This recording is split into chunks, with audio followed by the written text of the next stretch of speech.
Welcome to the channel. Today, we will delve into the inspiring life and legacy of Martin Luther King Jr., a true hero who changed the course of history with his courage, foresight, and unwavering commitment to justice and equality.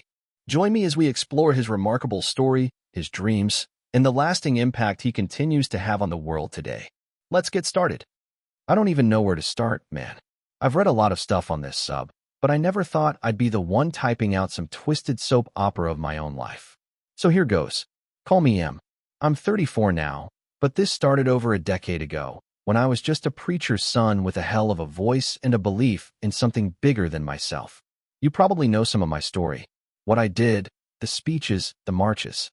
But what you don't know is the part that played behind closed doors, the part that broke me more than any jail cell or death threat ever could. Her name's Coretta. At least, that's the name everyone else knows her by. When we met, she had this grace about her, beautiful voice, big smile, always talking about peace and poetry. I thought, finally, someone who gets it. Who gets me? And for a while, yeah, we were solid. She stood by me as I preached, as I got louder and angrier and more determined. She was there for the letters, the marches, the headlines. But then little cracks started to show. Nothing dramatic at first. A missed call here, a weird look there.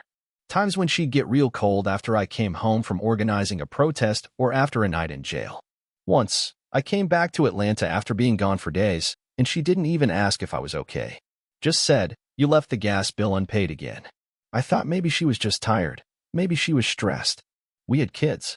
We were trying to survive in a country where just being black and loud was enough to get you killed. But then it got worse. She started lying. About little things. She'd say she was at her sister's when I knew her sister was in D.C. She'd say she was with the kids, but I'd call and the sitter would pick up. One time, I found a hotel receipt in her coat. She swore it was a mistake, that it was her friend's and she was just holding on to it. I wanted to believe her. God help me, I wanted to. But I had this sinking feeling in my gut that wouldn't go away. And it wasn't just about her anymore. It was about everything I thought I was building. I was out there fighting for a dream, for equality, for people who'd never even met me. But back home, I was being played. I was being used. I didn't confront her then. I was too tired, too scared of what I'd find out. That was the first sign, the first quiet betrayal. And honestly, I didn't know it yet, but it was only the beginning. Things didn't spiral all at once.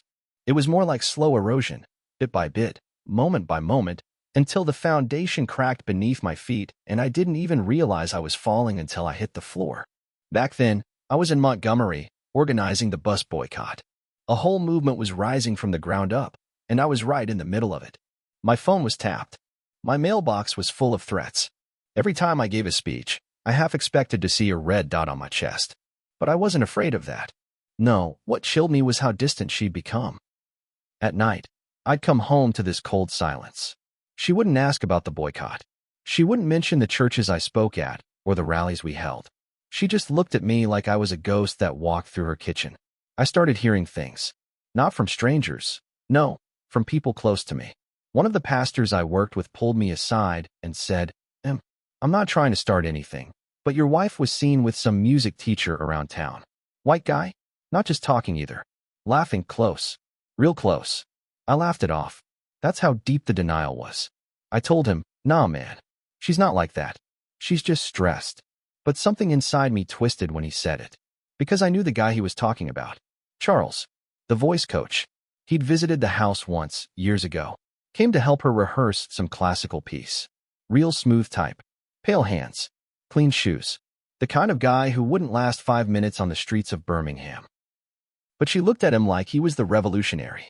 Still, I brushed it off. I was a public figure. People gossiped. But then I found the letter. It was in her desk drawer, stuffed under sheet music. A folded, creased little square.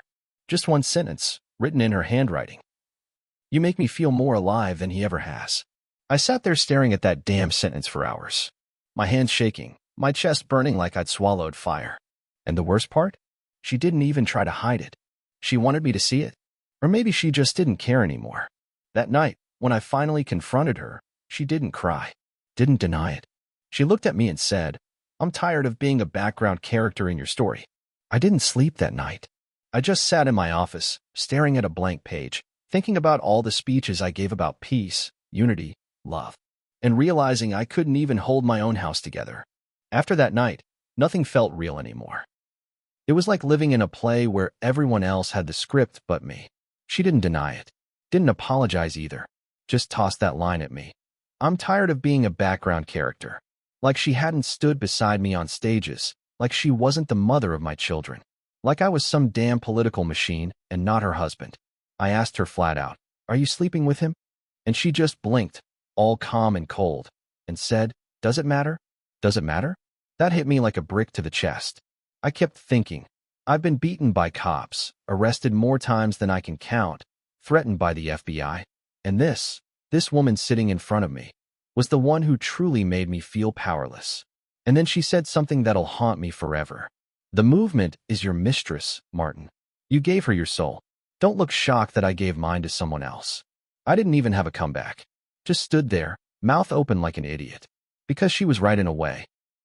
I had given everything to the cause. My time, my energy, my nights, my tears. But I thought she understood. I thought we were building something together.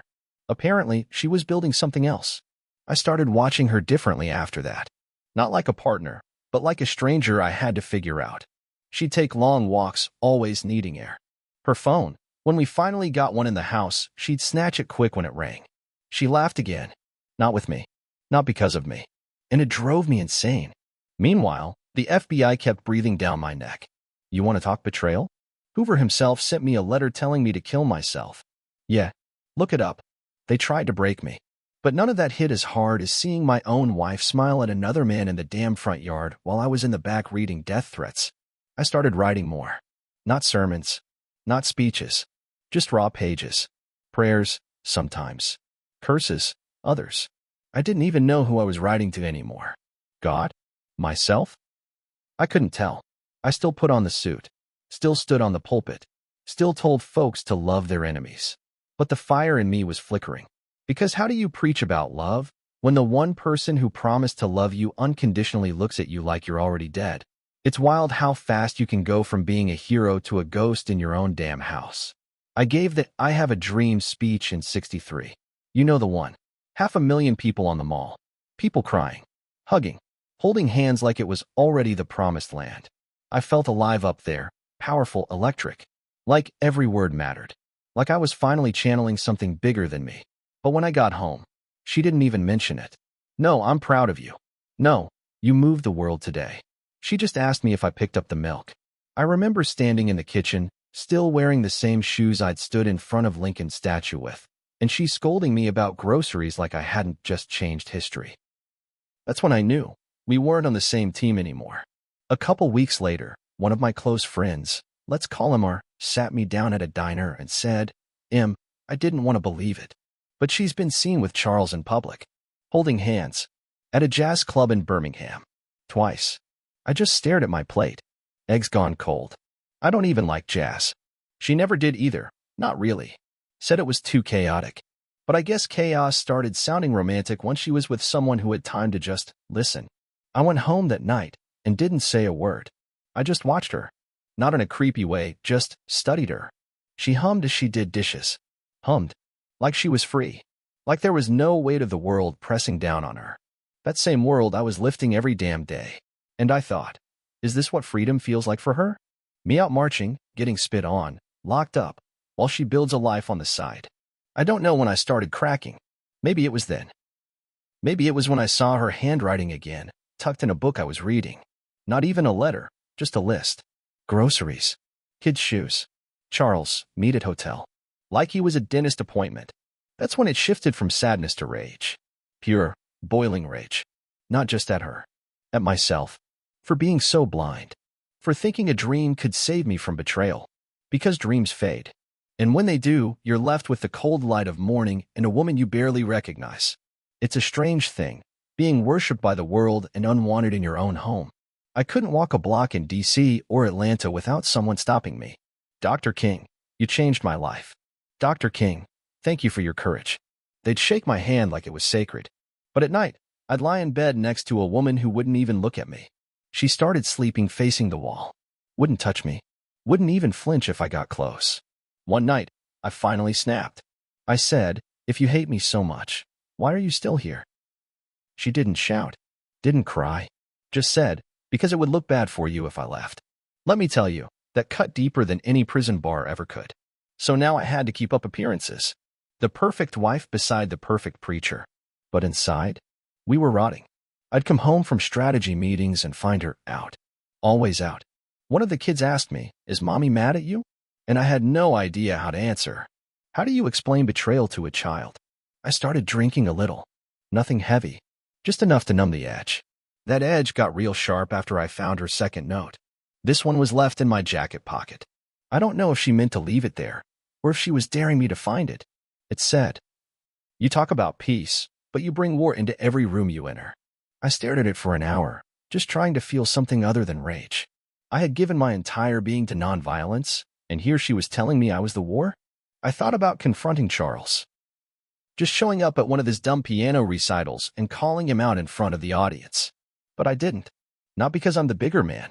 No, because I knew it would feed the FBI exactly what they wanted. They already had tapes. Yeah, tapes. They were recording me. My hotel rooms. My phone calls. My sermons. Hoover had this twisted little obsession with destroying me. And if I so much as sneezed out of line, they'd plaster it across every paper in America. So I stayed quiet. Let her lie.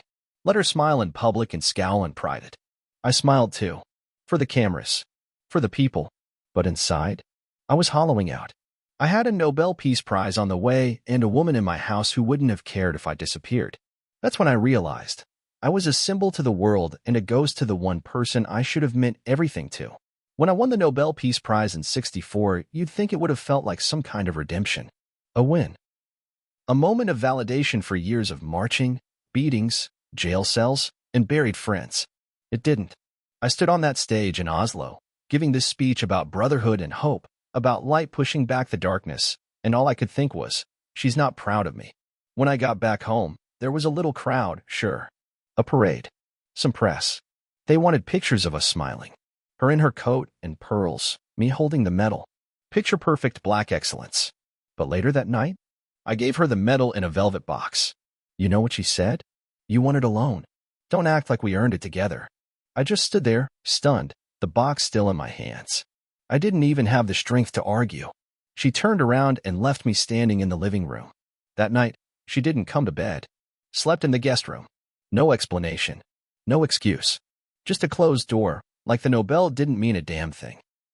Like I hadn't been nearly killed in a stabbing just a few years earlier, or bombed in Montgomery, or hunted every time I set foot on a bus. Charles sent her flowers the next day. Yeah, I saw the card. To my peace and chaos. See, I wanted to break something. I almost did. But the kids were home. I sat in the kitchen with that card in my hand and whispered out loud, God, why did you let me love her? And I swear to you, there was no answer. Just silence. It's not like I was innocent. I'd made mistakes. I won't lie. There were moments on the road when I looked for comfort in places I shouldn't have. But I never built a second life. I never mocked her pain with hotel reservations and jazz clubs. I never left my name off a card. She did. The Nobel was supposed to be the beginning of a new chapter. Instead, it was just another page in the same damn tragedy. I started wondering if maybe love isn't enough. Maybe some people are too damaged, too tired, or too selfish to meet you halfway. And maybe, just maybe, the pedestal they put you on becomes a cage. It all came to a head, ironically, during a sermon I didn't even want to give. We were back in Atlanta. I was tired, spiritually wrecked. I was still preaching about love and nonviolence while living in a house full of Cold War silence. My daughter asked me one morning, Daddy, why does Mommy always look angry? I didn't have an answer. Not when I could say out loud, anyway. That Sunday, I stood at the pulpit and said, it's not the violence from our enemies that breaks us. It's the silence of our friends. I wasn't talking about white moderates. Not really. I was talking about her. That night, she didn't come to church. Said she had a migraine. But when I got home, her coat was missing and her perfume was still thick in the hallway. She was out again. Charles, I figured. Same routine. No guilt. Not even trying to hide it anymore. That's when I did it. I went into her drawer. I'd never snooped before. But that night, I felt like I had to know how far it had gone. I found a letter. No envelope. No date. just folded and buried under old scarves. It said, "You'll never be more than a speech to him. I see you. I hear you. Let me love you without the shadows." It wasn't signed, but it didn't have to be. I sat on the edge of the bed, letter in my hands, and felt something inside me finally snap. Not in a rage-filled way. It was quieter, like when a tree falls in the forest and nobody's around to hear it. She came back late. I didn't say anything. Next morning, I made the kids breakfast, kissed them all on the head, acted like nothing was wrong. But I started making plans. Not for divorce. That would have destroyed my work, my reputation, the entire movement. I couldn't give Hoover the satisfaction. He already wanted to break me. No, I started planning how to emotionally remove myself, how to become numb to her. I told myself, "You are a vessel now, nothing more. You serve the people. You preach the word, and you stop pretending she'll ever be your partner again." That was the day I stopped trying to fix it, and the day I stopped believing the woman I married ever really existed. You ever walk into your house and feel like a visitor? That's what it became, day after day. The place had walls, but no warmth. We were playing roles now: father, mother, leader, wife. But the script was old and the actors were tired. After Selma, I came back limping, emotionally more than physically. The marches had aged me. I saw things on that bridge I'll never forget. Blood on Sunday, children screaming, cattle prods and fists flying. And somehow, through it all, I kept preaching love. But I was struggling to find even a drop of it at home. She met me at the door with a nod. No hug. No, "Thank God you're okay." Just a nod. Like a coworker. She made dinner that night. Roast chicken and greens. The usual. We ate in silence. Kids laughed. She barely looked up. Halfway through the meal, I said, I thought about not coming back. Her fork stopped midair. I thought about disappearing, I continued. Just walking away from all of it. You. The cameras. The rallies. Everything. She finally looked at me and said, "So why didn't you?" And I told her the truth. Because I made a promise to the people. Even if you've forgotten yours to me. I didn't raise my voice. I didn't cry. I said it like you'd say a prayer when you've lost your faith but remember the words. She didn't respond. Just got up and cleared the dishes. Later that night, I found her suitcase in the closet. Half-packed. Tucked behind the coats. Maybe she was waiting. Maybe she wanted me to beg her not to leave. I didn't. That was the night I marched upstairs alone and realized I'd already lost her years ago. I was still trying to hold a relationship like I held a movement, with hope, with speeches, with a stubborn refusal to let go. But the difference was movements can be revived.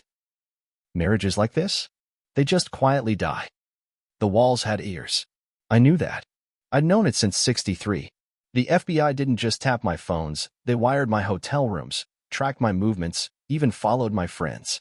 J. Edgar Hoover was obsessed with destroying me. Said I was the most dangerous Negro in America. Not because I carried a gun. Not because I called for riots. But because I preached peace and had the nerve to believe it might work. One night in early '65, a tape arrived at the house. No return address. Just a blank envelope and a cassette inside. She opened it first. I came home to her standing in the hallway, arms crossed, face tight. "What is this?" she asked, holding the tape like it was poison. I already knew what it was. The FBI had sent me one before. Inside were spliced audio clips. Cheap surveillance recordings of me in hotel rooms, distorted and rearranged to sound worse than they were. Background noise. Laughter. Female voices. They wanted her to hear it. They wanted her to leave me.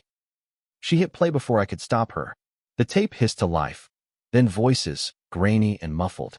It wasn't even clear what was happening. But they didn't need clarity. They just needed doubt. She didn't say a word. Just let it play, let it finish, then ejected it and tossed it on the floor. Then she said, "I don't care if it's real or not. I already stopped believing in you a long time ago." I just stood there. Because what do you say to that? It wasn't the FBI that hurt me the most that night. It wasn't the invasion of privacy or the slander. It was the realization that they'd won before they sent the tape. They hadn't turned her against me. She was already gone. That was the moment I stopped defending myself at home. I gave speeches to thousands, debated presidents, stood toe-to-toe with governors and mobs. But with her, I stopped speaking altogether. Not because I was guilty, but because I was tired. Tired of fighting battles where the enemy slept beside me. By '68, I had bags under my eyes and a Bible that felt heavier than ever. The Poor People's Campaign was bleeding me dry, and the Vietnam War had turned half the country into cynics. I wasn't a hero anymore. I was a troublemaker, a communist, a fraud. And at home, I was just invisible. She didn't ask about my schedule anymore. Didn't ask if I'd eaten.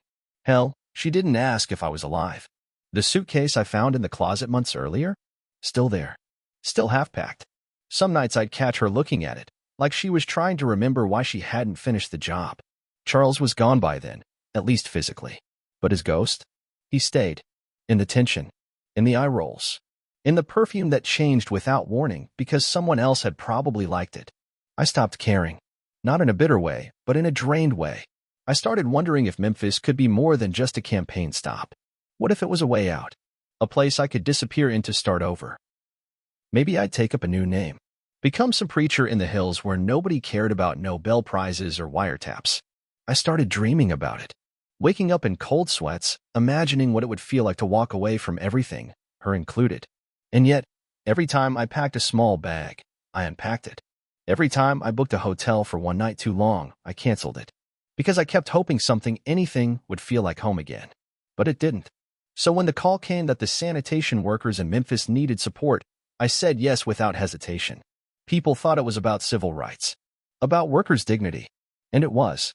But it was also about me, about needing to believe in something again. Because at home, I was just surviving. And surviving isn't the same as living.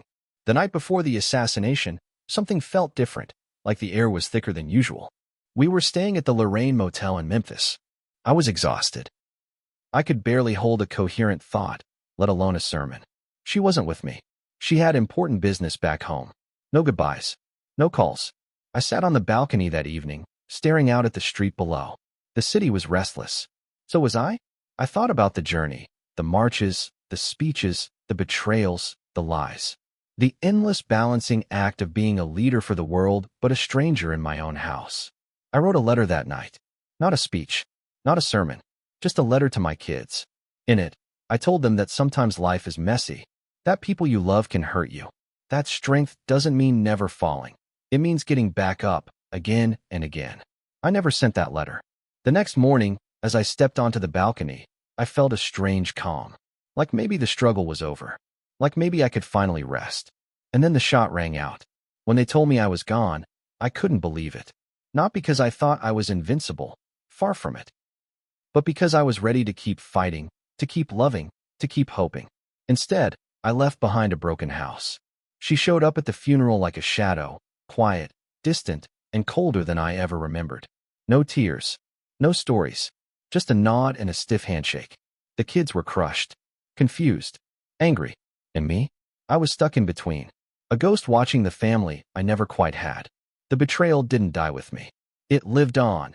In whispered conversations, in pointed questions, in the way people looked at her like she was the villain or maybe the victim.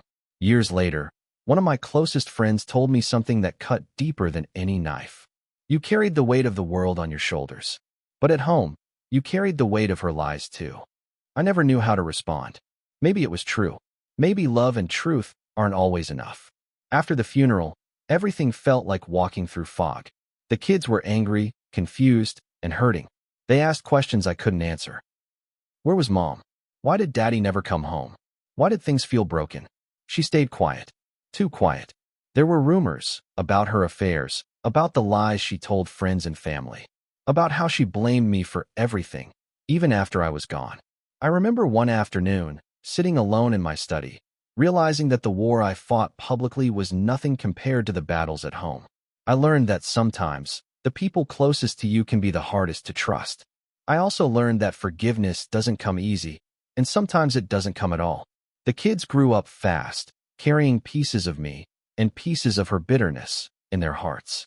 But even through all the pain, I hoped they'd find a better path, that they'd learn that love can be messy, but it's still worth fighting for. Looking back, I realize how naive I was about love and loyalty. I thought if I gave everything, to the movement, to my family, to the dream, it would be enough.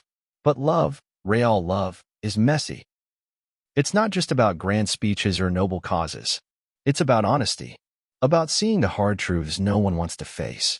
I wish I'd known how to protect my heart better, how to say no when my soul was breaking. I wish I'd listened to the quiet warning signs, the sneers, the lies, the cold shoulders. And maybe most of all, I wish I'd realized that sometimes the greatest betrayal isn't from your enemies but from those you trusted the most. If you're reading this and you're struggling with betrayal, whether from a partner, a friend, or family member, know this. You're not alone. It hurts. It's confusing. It shakes you to your core. But you will heal. And one day, you'll find peace. So, what did I do after everything?